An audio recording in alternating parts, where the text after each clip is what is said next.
तो नमस्कार दोस्तों, आज हम बात करेंगे टीटीके प्रेस्टीज लिमिटेड कंपनी के बारे में, जो कि इंडिया की सबसे बड़ी किचनवेयर की कंपनी है। कंपनी के पास में एक बहुत ही अच्छा ब्रांड है प्रेस्टीज के नाम से, और कंपनी का मार्केट शेयर भी बहुत बढ़िया है। तो इसलिए आज की इस वीडियो में हम कंपनी का पूरा फंडामेंटल एनालिसिस करेंगे और देखेंगे कि एज एन इन्वेस्टर क्या हमें इस कंपनी में इन्वेस्ट करना चाहिए या नहीं। उसके साथ साथ कंपनी का पूरा फाइनेंशियल्स भी चेक करेंगे कि कंपनी के रिवेन्यू और प्रॉफिट्स कैसे चल रहे हैं, और उसके बाद हम कंपनी की वैल्यूएशन करेंगे कि आज की डेट में कंपनी हमें किस प्राइस पे अवेलेबल हो रही है, कि क्या कंपनी अंडर वैल्यूड है या ओवर वैल्यूड है। दोस्तों, अगर हम बात करें टीटीके प्रेस्टीज लिमिटेड कंपनी की, तो कंपनी 1955 में स्टार्ट हुई थी as a private limited company, और 1994 में जो ये कंपनी है वो एक पब्लिक लिमिटेड कंपनी बन गई थी। उसके साथ साथ कभी कंपनी ने अभी फिलहाल 2012 में बहुत सारे इंटरनेशनल ब्रांड के साथ टाइप किया है अपने प्रोडक्ट्स को और ज़्यादा हाई एंड बनाने के लिए, और इन्हीं सब मेहनत की वजह से, इन्हीं सब प्रोडक्ट्स की जो क्वालिटी है उसकी वजह से और ब्रांड की वजह से कंपनी आज की डेट में इंडिया की सबसे बड़ी किचनवेयर की कंपनी बन गई है। और अगर हम बात करें कंपनी के पूरे प्रोडक्ट पोर्टफोलियो की, तो आज की डेट में कंपनी किचनवेयर से रिलेटेड लगभग सारे ही प्रोडक्ट बनाती है, लेकिन कंपनी का सबसे जो मेजरली ब्रांड है, जो मेन कंपनी का लीडिंग ब्रांड है, लीडिंग प्रोडक्ट है, वो है pressure cooker. Prestige pressure cooker का नाम सभी लोगों ने सुना होगा, और इंडिया के लगभग हर हाउस होल्ड में इसका यूज़ होता है। अगर हम बात करें कंपनी के प्रेशर कुकर की, तो कंपनी ने बहुत ही अच्छी मार्केटिंग की थी। कहीं ना कहीं आपने भी कंपनी का स्लोगन ज़रूर सुना होगा कि जो बीवी से करे प्यार वो प्रेस्टीज से कैसे करे इनकार। तो इस तरह की कंपनी ने मार्केटिंग करके प्लस अपने प्रोडक्ट की क्वालिटीज़ को और बेटर बना के आज की डेट में ये मुकाम हासिल किया है। उसके अलावा अगर हम बात करें कंपनी के दूसरे प्रोडक्ट की और कंपनी के रेवेन्यूज़ की, तो कंपनी को आज की डेट में 31% का जो रेवेन्यू है वो प्रेशर कुकर से मिलता है। 15% का जो रेवेन्यू है वो कंपनी को कुकवेयर प्रोडक्ट से आता है। 14% का आता है कंपनी को गैस स्टोव से, और कंपनी मिक्सर ग्राइंडर भी बनाती है और वहाँ से कंपनी को 12% का रेवेन्यू आता है। और बाकी के जितने प्रोडक्ट्स हैं वहाँ से कंपनी को लगभग 28% का जो रेवेन्यू वो वहाँ से जनरेट होता है। उसके अलावा अब कंपनी की ब्रांड पोजीशन देखते हैं, तो प्रेस्टीज के नाम से जो कंपनी का ब्रांड है वो नंबर 1 ब्रांड है प्रेशर कुकर के सेगमेंट में, नंबर 1 ब्रांड है कुकवेयर के सेगमेंट में, नंबर 1 ब्रांड है वैल्यू एडेड गैस स्टोव्स के सेगमेंट में। वैल्यू एडेड गैस स्टोव्स वो वाले होते हैं जिसमें आप देखा होगा कि फैंसी काफ़ी आते हैं, कि 4 बर्नर हैं, प्लेट्स वगैरह काफ़ी अच्छी हैं उसकी, वो होते हैं। एक तो नॉर्मल होते हैं जो हम गैस जब सिलेंडर खरीदते हैं तो साथ में हमें गैस एजेंसी देती है, वो नॉर्मल जो हमारे चूल्हे होते हैं वो होते हैं। इसके अंदर क्या है, बहुत सारे अलग अलग कंपनी फीचर डिज़ाइन देती है, उसको हम बोलते हैं वैल्यू एडेड गैस स्टोव्स। उसके बाद में प्रेस्टीज नंबर 1 ब्रांड है हमारा इंडक्शन कुकटॉप, जिसको हम बोलते हैं ना इलेक्ट्रिक वाले जो चूल्हे आते हैं वो, उसके अंदर। उसके अलावा कंपनी नंबर 1 ब्रांड है राइस कुकर्स के अंदर। इससे हम देखते हैं तो बहुत सारे सेगमेंट के अंदर कंपनी का जो ब्रांड है वो एक लीडिंग ब्रांड है, इसीलिए कंपनी का मार्केट शेयर बहुत अच्छा है, कंपनी का ब्रांड रिकॉग्निशन अच्छा है। और ये सब क्यों है, क्योंकि साथ साथ कंपनी के प्रोडक्ट्स में भी दम है। इसके बाद आगे हम बात करते हैं कंपनी के डिस्ट्रीब्यूशन नेटवर्क की। तो कंपनी के पास में 545 एक्सक्लूसिव स्टोर्स हैं जो कि 305 सिटीज़ को कवर करते हैं, जहां पे कंपनी सिर्फ अपने प्रेस्टीज के जो प्रोडक्ट्स है वो सेल करती है। कंपनी के पास में 24 रीजनल सेल सेंटर हैं। उसके अलावा 350 ज़्यादा कंपनी के पास में ऑथराइज सर्विस सेंटर्स हैं, कि जो लोग भी कंपनी के प्रोडक्ट्स यूज़ करते हैं उनको रिपेयर कराने के लिए, उनको सर्विस कराने के लिए कंपनी अपने ऑथराइज सर्विस सेंटर चलाती है, जहाँ पे लोग उनको सर्विस ले सकते हैं। उसके अलावा जो हम टोटल बात कर रहे हैं, ये जो कंपनी का डिस्ट्रीब्यूशन नेटवर्क है ये ऑल ओवर इंडिया में लगभग 26 स्टेट्स को कवर करता है, और 345 सिटीज़ में कंपनी की प्रेजेंस है। तो अगर हम ओवरऑल तौर से देखते हैं तो लगभग पूरे इंडिया में कंपनी की पैन इंडिया प्रेजेंस है। तो इस तरह से अगर कंपनी का प्रोडक्ट वाइज रिव्यू देखते हैं तो कंपनी बहुत ही स्ट्रॉन्ग हमें दिखाई देती है। कंपनी का ब्रांड जो रिकॉग्निशन है वो भी काफ़ी अच्छा है, कंपनी का डिस्ट्रीब्यूशन नेटवर्क अच्छा है, और कंपनी के पास में काफ़ी डाइवर्सिफाइड पोर्टफोलियो है। खाली ये नहीं कंपनी प्रेशर कुकर्स में ही है, कंपनी और भी बहुत सारे सेगमेंट में काम कर रही है और वहाँ पे भी लीडरशिप होल्ड करती है। तो इस तरह से प्रोडक्ट वाइज हम कह सकते हैं कंपनी बहुत ही स्ट्रांग है। तो इस तरह से अभी तक तो बात होगी कंपनी के प्रोडक्ट और कंपनी की ब्रांड की लीडरशिप के बारे में। अब हम बात करें कंपनी के फाइनेंशियल्स के बारे में, कि कंपनी के रिवेन्यू और प्रॉफिट्स कैसे चल रहे हैं, क्योंकि एज ए इन्वेस्टर हमें कंपनी की सारी डिटेल देखनी है, तभी हमने डिसाइड करना है कि कंपनी के पास हमें जाना है नहीं जाना है। उसके साथ साथ मैं आपको बता दूं कि किसी भी कंपनी का फाइनेंशियल एनालिसिस करने के लिए मैं कम से कम पिछले 5 साल का डेटा चेक करता हूं, जिससे हमें कंपनी के बारे में डिटेल नॉलेज मिल सके। तो चलिए हम चलते हैं। तो सबसे पहला जो हम पैरामीटर चेक करते हैं कंपनी का वो है रिवेन्यू, कि कंपनी के रिवेन्यूज कैसे चल रहे हैं। और अगर मैं टीटीके प्रेस्टीज लिमिटेड का पिछले 5 साल का डेटा चेक कर रहा हूं तो कंपनी के जो रिवेन्यूज है लगातार हर साल बढ़ रहे हैं। और हम एवरेज की बात करें तो लगभग 8% के हिसाब से कंपनी के पिछले 5 साल से रिवेन्यू इंक्रीज हुए हैं, जो कि बहुत ज़्यादा नंबर तो नहीं है, लेकिन जैसे कि आपको पता है कंपनी ऑलरेडी काफ़ी अच्छा मार्केट शेयर होल्ड करती है। तो कई बार जब कंपनी बहुत ज़्यादा बड़ी हो जाती है तो एकदम से उसमें ग्रोथ नहीं आती है, धीरे धीरे ही फिर बढ़ती है। क्योंकि छोटी कंपनी के पास तो काफ़ी रूम होता है, वो जल्दी जल्दी इंक्रीज करने की कोशिश करते हैं, लेकिन जब कंपनी बड़ी हो जाती है तो ये भी फैक्टर हो जाता है कि ऑलरेडी वो काफ़ी मार्केट कैप्चर कर चुके होते हैं, तो फिर धीरे धीरे ही वो ग्रो करती है। अगला पैरामीटर हमारा है जिसपे हम कंपनी को चेक करेंगे वो है ग्रॉस प्रॉफिट मार्जिन। और यहाँ पे मैं जो देख रहा हूँ टीटी के ग्रॉस प्रॉफिट, जो टीटी के प्रेसिडेंट की ग्रॉस प्रॉफिट मार्जिन है, बिल्कुल एक्सीलेंट ग्रॉस प्रॉफिट मार्जिन है। 41% का एवरेज है पिछले 5 साल का, यानी कंपनी 41% का हर साल जो है वो मैनेज कर पा रही है। कि कंपनी को पता है कि पीछे कॉस्ट भी इंक्रीज होती है, इन्फ्लेशन भी सब चीज़ें, लेकिन फिर भी काफ़ी अच्छा gross profit margin company maintain कर पा रही है।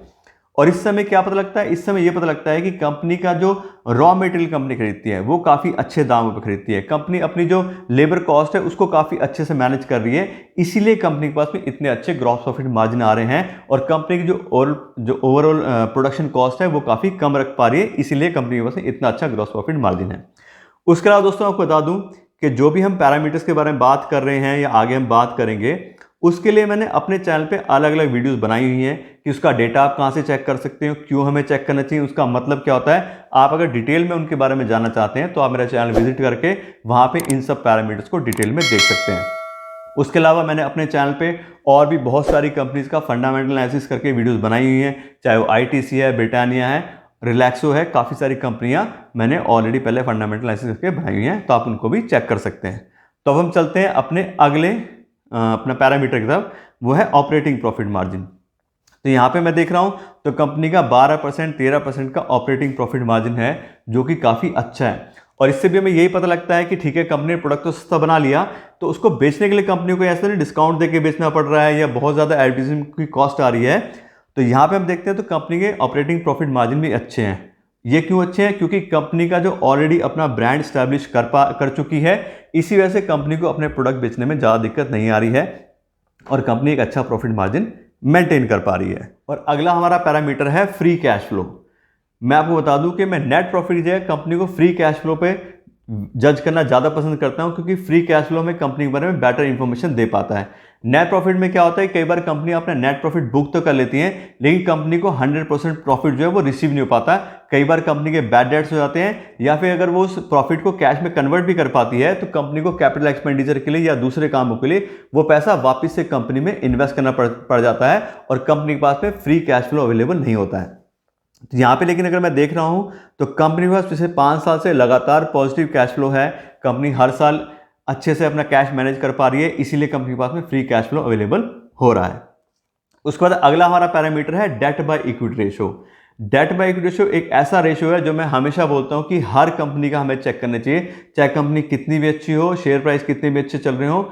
ये रेशो मेनली हमें यह बताता है कि कंपनी ने लोन कितना लिया हुआ है और खुद का पैसा कितना इन्वेस्ट किया हुआ है। क्योंकि अगर कंपनी ज़्यादा लोन लेके बिजनेस करती है तो उसमें उतना ही ज़्यादा इंटरेस्ट का बर्डन बढ़ जाता है। तो बाई चांस अगर फ्यूचर में कंपनी का भी रिवेन्यूज कम हो गए या कोई प्रॉब्लम आ गई कंपनी में, तो इंटरेस्ट पेमेंट वो तो फिक्स होती है, वो तो करनी है। तो उसकी वजह से बहुत सारी कंपनी जो है वो प्रॉब्लम में आ जाती हैं और बहुत सारी बड़ी बड़ी कंपनियां जो हैं वो इंटरेस्ट पेमेंट की वजह से कोलैप्स हो चुकी हैं। तो हमें इस रेशो को हमेशा चेक करना चाहिए। तो यहाँ पे मैं देख रहा हूँ तो इस कंपनी का डेट बाय इक्विटी रेशो है 0.05, यानी कि लगभग 0 के आसपास में है। इसका मतलब यह है कि कंपनी के पास कोई भी खास डेट नहीं है, कंपनी ने सारा पैसा अपना ही इन्वेस्ट किया हुआ है, इसलिए कंपनी को कभी भी इंटरेस्ट का कोई बर्डन आने वाला फिलहाल नहीं है। उसके बाद अगला पैरामीटर हमारा रिटर्न ऑन इक्विटी, कि ठीक है बाकी सब चीज़ें ठीक हैं, लेकिन जो लोग कंपनी से अपना पैसा इन्वेस्ट करते हैं कंपनी उनको कितना रिटर्न देती है। जैसे हम लोग आज की डेट में अपना पैसा कंपनी से इन्वेस्ट करना चाह रहे हैं, तो यहाँ पे मैं देख रहा हूँ तो रिटर्न ऑन इक्विटी कंपनी का पिछले साल का 16% है। तो 15% ज़्यादा जो भी कंपनी होती है उसको काफ़ी अच्छा माना जाता है, तो ये भी एवरेज से अच्छा है। और खाली लास्ट ईयर की बात नहीं है, पिछले 5 साल का भी डेटा मैं चेक कर रहा हूँ तो पिछले 5 साल की कंपनी 17% की एवरेज है, यानी कि 17% के आसपास का हर साल कंपनी ने लोगों को रिटर्न दिया है। तो इस तरह से अगर हम ओवरऑल देखते हैं कंपनी के फाइनेंशियल्स को, तो कंपनी के रेवेन्यूज भी इंक्रीज हो रहे हैं, कंपनी के प्रॉफिट मार्जिन भी अच्छे हैं और कंपनी के पास कोई खास डेट नहीं है, कंपनी बिल्कुल डेट फ्री है। और रिटर्न भी अच्छा है। तो इस तरह से हम ओवरऑल कह सकते हैं कि कंपनी के जो फाइनेंशियल्स हैं वो काफ़ी स्ट्रांग है। तो दोस्तों अभी तक तो बात होगी कंपनी के प्रोडक्ट्स और कंपनी के फाइनेंशियल्स के बारे में। वो हमने अच्छे से देख लिया कि कंपनी के प्रोडक्ट्स भी अच्छे हैं और कंपनी फाइनेंशियली भी काफ़ी स्ट्रांग है।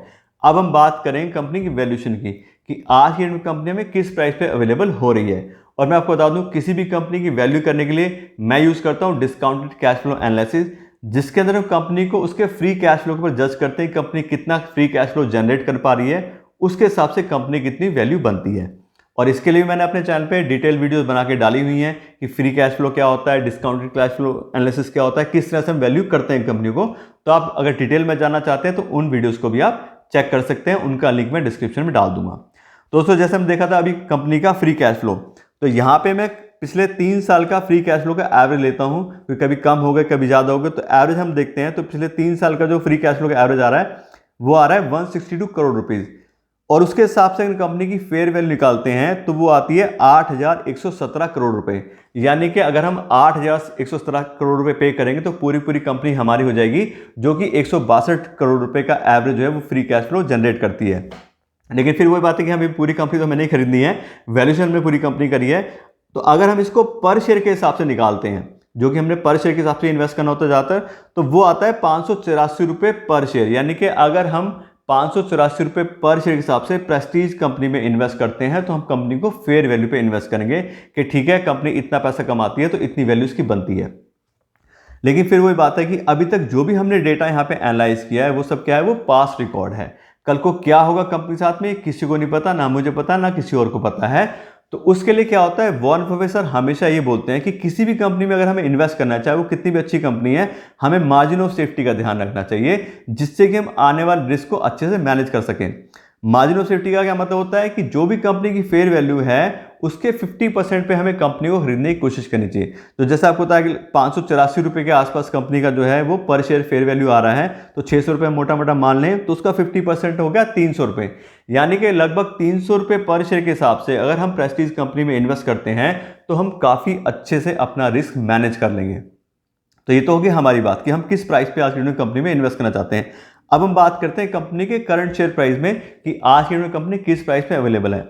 तो अगर हम देखें कंपनी का करंट शेयर प्राइस तो ये आता है 860 रुपये पर शेयर। यानी कि जो हम चाह रहे हैं कि 600 रुपये के आसपास की हमने निकाली कंपनी की फेयर वैल्यू, ये उससे अभी ज़्यादा है और मार्जिन ऑफ सेफ्टी से तो बहुत ही ज़्यादा है, लगभग 3 गुना के आसपास आ रहा है।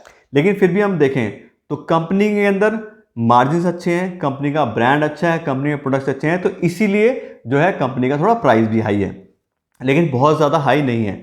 तो अगर हम थोड़ा सा वेट करते हैं कि अगर मार्केट में कोई करेक्शन आता है या कंपनी के बारे में लोगों के सेंटीमेंट्स कम होते हैं, तो बड़े आराम से जो कंपनी का प्राइस है ये हमारे डिज़ायर लेवल तक आ सकता है। बस हमें वेट करना है।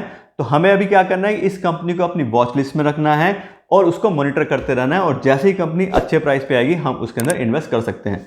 दूसरी फिर वही बात है कि ये मेरा तरीका है, मेरा वैल्यूएशन है। अगर आप चाहें तो अपने हिसाब से जो आपको कंपनी की पर शेयर वैल्यू ठीक लगती है उसके ऊपर इन्वेस्ट कर सकते हैं। आप अपने फाइनेंशियल एडवाइजर से पूछ सकते हैं कि आपको इस कंपनी में इन्वेस्ट करना है या नहीं करना है। ये जो भी आपको मैंने डिटेल्स दी है क्या है, ये सिर्फ एजुकेशन पर्पज से है कि हाँ ठीक है कंपनी की ये सब डिटेल्स हैं और इसके हिसाब से आप कंपनी में जाना चाहें तो जा सकते हैं, नहीं तो आप अपने हिसाब से डिसाइड कीजिए कि आपको क्या करना है। तो इस तरह से आशा करता हूँ आपको कंपनी के बारे में सारी मैंने डिटेल्स दे दी हैं। आपको वीडियो अगर अच्छी लगी हो तो इस वीडियो को लाइक और शेयर जरूर कीजिएगा और मेरे चैनल को भी सब्सक्राइब कर लीजिएगा, जिससे कि आपको इस तरह की सारी वीडियो जो है वो टाइमली मिलते रहें। तो आज के लिए मैं इतना रखता हूँ। Thank you so much.